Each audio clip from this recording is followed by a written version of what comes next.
At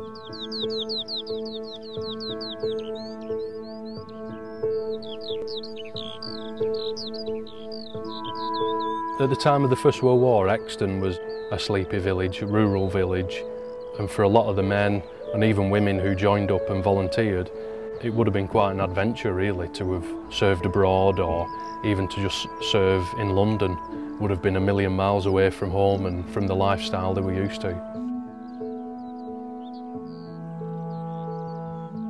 I think at the beginning of the First World War, the village would have sort of cheered people off as they went. And then obviously once the first major battles of late 1915, people realised really just how catastrophic all this had become.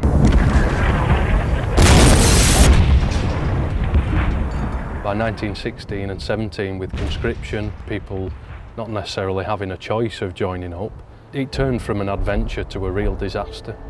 But I don't think the people of Euxton would have been aware of the enormity of the scale of the conflict until those first names of casualties and wounded came home.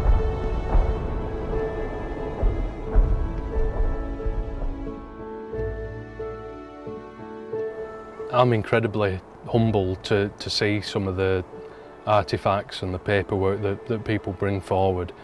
This is a picture of Joseph Knight, so we called him Joe in the family, and this is him in his uniform, which we found with his medals. So, you know, it was good that we could actually put a face to him, because I always heard my mum and grandma talk about Joe, the great uncle I never had. So, he wasn't somebody that really wanted to go. I think my grandmother remembered how he just put his head onto the fireplace the night before he had to leave and said, "Mum, I don't want to go." And that was the last time that they saw him.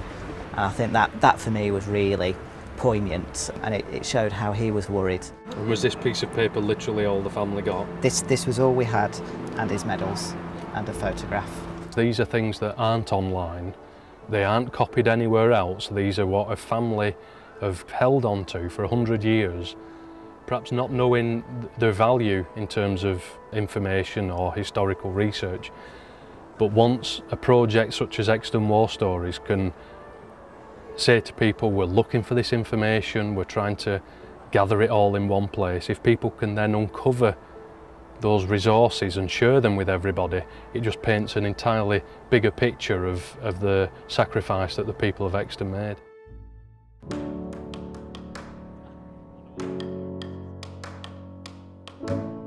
Hi, can I help you? Hey, I was wondering if you could help me. We've had this medal in the family for years. I was wondering if I could find out any information about it. So I say it's a war medal. We have sites on the computer, LCC sites, but it may be easier if you contacted this local group. They've actually, the details are on here, and we have a display that they've left for us. It's a gentleman called Stuart Clulow and Susan Balshaw. So I'm sure if you either emailed or gave them a ring, they would give you more details. That's brilliant. Thank you very much. Thank you. Bye.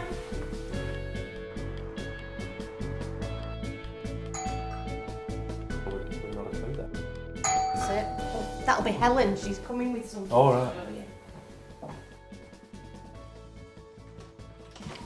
Hiya. Hiya, Sue. Is Stuart still here? He is. Oh, yeah. I've got something to show him.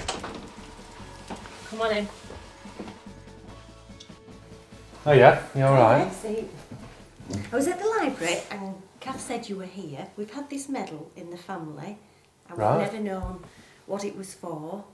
I was wondering if you could help. Well, it's First World War, called a Victory Medal. So it's come from your family? Yes. And, right, okay. Robert Wallbank. Right. Well, yeah, you can see he's got his name round the side and his army number and his regiment. So from that, if you want, we can find out some more details about him. Yes, please. Yeah?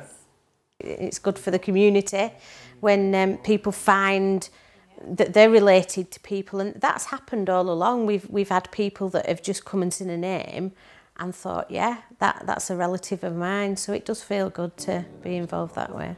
Fantastic for the project. He's actually one of the casualties, so he will be listed on the War Memorial. Will he? Yeah, yeah. So it's great that you brought this in, because you know, it can go as part of our display in the library later this year. Well, what we can do, if Sue goes on the computer online, we can look for his medal card. So it'll give us his full name, his full military details, and then we can try and build a story around him. That's brilliant. All right. Yeah. The amount of information that's available, the military-wise, First World War is a little bit sketchy. It's hit and miss whether you can get things or not. But fortunate that on this occasion we have done, and we have done for quite a lot of the others. So yeah, it's been good. So you're looking for a wall bank that was in the Loyal North Lancs. I think with anybody, if you've just got a name on a piece of paper, it doesn't mean anything. It's when there's a story attached to it. And doing this research, we've come across families that we just had a name, we found the family history, we've got in touch with the family, and then to be told the whole life story of where they live, what they did, and then even down to some of them had complete details of the death and some very, very sad stories.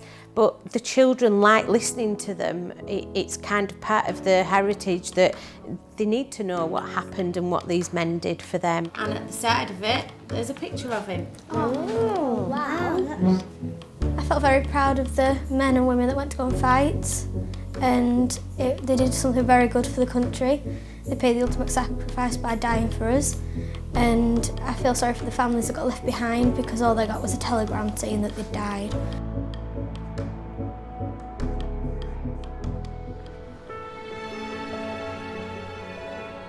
In this day and age, it's very hard for us to comprehend such loss of life, and that somebody of that age didn't have choice, and that's quite important.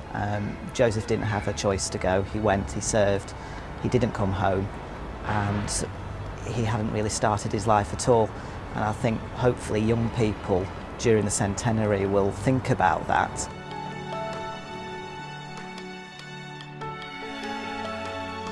By transcribing information found on the local cemeteries and on the local churchyards, gravestones, church plaques, things like that, it's cataloguing and recording that information for future generations to use in their research before it's lost forever.